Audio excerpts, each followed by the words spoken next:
নির্বাচন হোক। এনসিপি যখন দাবি করে যে একমাত্র তারাই অভ্যুত্থান ঘটিয়েছে এবং আমাদের সিনিয়র নেতাদের সঙ্গে তারা যে ভাষায় কথা বলে, টকশোগুলো তো আমরাও দেখি যে তারাই নাকি করেছে, তো তাদের তো তাহলে এখন বাংলাদেশের মানুষ যদি আওয়ামী লীগকে রিফিউজ করে এবং রিফিউজালের প্রধান একটা পক্ষ তো এনসিপি নিজেকে দাবি করে, তাহলে তো তাদের মানে গণজোয়ারে গণভোটে ভেসে 300 আসনের মধ্যে 290টাই পাওয়ার কথা। পাওয়ার পরে তারা এজেন্ডা বাস্তবায়ন করুক। বিএনপি তো তাদের মামা না, খালুও না, তো বিএনপি কেন তাদের এজেন্ডা বাস্তবায়ন করবে? এই সরকারের বহুমুখিতা এত যে আমরা বুঝি না।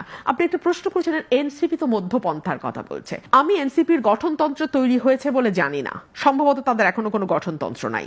তারা ঠিক কোন আদর্শের উপর ভিত্তি করে রাজনীতি করতে যাচ্ছে সেটাও কিন্তু আমরা জানি না। আমরা তাদের রাজনীতিটা পুরোটাই দেখেছি আওয়ামী লীগ কেন্দ্রিক। আওয়ামী লীগকে ব্যান করো, আওয়ামী লীগের মানে সব পুরোটাই আওয়ামী লীগ কেন্দ্রিক। এর বাইরে তারা মানুষকে কি দেবে, তারা কি ডেলিভার করবে আমরা জানি না। তাদের দুটো দাবি, একটা হচ্ছে আওয়ামী লীগ নিষিদ্ধ করো, আরেকটা হচ্ছে বিএনপি কে দিয়ে সব সংস্কার, মানে বিএনপি যাতে তারা যা বলবে, মামা বাড়ির যত আবদার আছে বিএনপি সবগুলোর সাথে তাল মিলিয়ে যাবে। এই হচ্ছে তাদের দুটো, মানে এখন পর্যন্ত মেইনলি তাদের এই দুটো জিনিস আমি দেখছি। তো এই দুটো আবদারের মধ্যে তাদের গঠনতন্ত্র কি, আদর্শ কি, তারা কি করতে চায়, তারা মানুষকে কি দেবে, তারা যদি আগামীতে রাষ্ট্র ক্ষমতা আসে, দেখুন দলের একটা প্ল্যান থাকতে হবে যে আমরা ক্ষমতায় গেলে কি করব।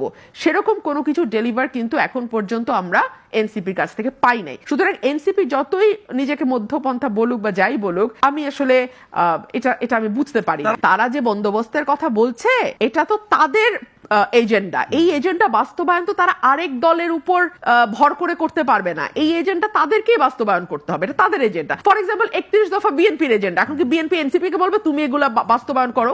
নিশ্চয়ই। মানে একটা বালখিল্যতার তো একটা সীমা থাকে, তাই না? আমরা যে আলোচনাগুলো করছি আমাদের তো ন্যূনতম জ্ঞানের দরকার নেই, কাণ্ড জ্ঞানটা আছে।